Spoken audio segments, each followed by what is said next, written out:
3 നേരം മരുന്ന് കഴിക്കാൻ ഡോക്ടർ എഴുതിയിട്ടുണ്ട്. സ്വാഭാവികമായിട്ട് രാവിലെ, ഉച്ചയ്ക്ക്, വൈകിട്ടാണ് കഴിക്കേണ്ടത് അല്ലേ? നമ്മൾ അത് ശരിക്കും നോക്കേണ്ടത് എങ്ങനെയാണെന്ന് വെച്ച് കഴിഞ്ഞാൽ 3 നേരം ഗുളിക കഴിക്കാൻ ഡോക്ടർ പറഞ്ഞിട്ടുണ്ടെങ്കിൽ എവറി 8 hours ആണ് നമ്മൾ ഓരോ ഗുളികയും കഴിക്കേണ്ടത്.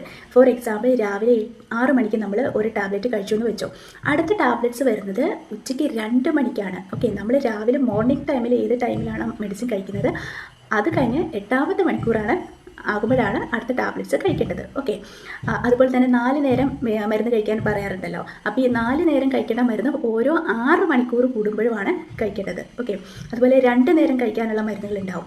അപ്പോൾ 2 നേരം കഴിക്കാനാണെങ്കിൽ സുഖമാണ്, രാവിലെ ഒന്ന് കഴിക്കാൻ വൈകിട്ട് കഴിക്കാം, എളുപ്പമല്ലേ? പക്ഷേ അവിടെ ഒരു ടൈമുണ്ട്, കൃത്യം 12 മണിക്കൂർ നമ്മൾ മെയിൻറ്റെയിൻ ചെയ്യണം. 12ാമത്തെ മണിക്കൂറായിരിക്കണം അടുത്ത ടാബ്ലറ്റ് കഴിക്കേണ്ടത്. രാവിലെ 6 മണിക്ക് കഴിച്ചിട്ടുണ്ടെങ്കിൽ വൈകുന്നേരം 6 മണിയാകുമ്പോഴത്തേനും അടുത്ത ഡോസ് നമ്മൾ കഴിക്കണം.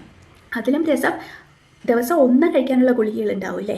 അപ്പോൾ ദിവസം 1 കഴിച്ചാൽ മതി എന്ന് പറയുമ്പോൾ ആ ദിവസത്തിൽ നമുക്ക് ഇഷ്ടമുള്ള ഒരു ടൈമിലെടുത്ത് കഴിച്ചാൽ മതി എന്നല്ല അർത്ഥം. ഓക്കെ, കൃത്യം 24 മണിക്കൂർ നമ്മൾ മെയിൻറ്റെയിൻ ചെയ്യുക. അടുത്ത 24ാമത്തെ മണിക്കൂറിലായിരിക്കണം അടുത്ത ടാബ്ലറ്റ് കഴിക്കേണ്ടത്.